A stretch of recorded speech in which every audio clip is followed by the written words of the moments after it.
My country people, this particular testimony go shock you. Make sure to watch till the very end.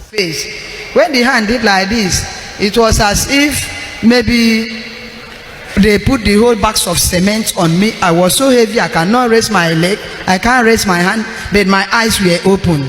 Behold, where this girl was lying, I didn't see her again. What I saw there was a very big python. Very big. So the python just coil like this and put the head up. So I cannot carry my body. My body was so heavy, but my eyes were open.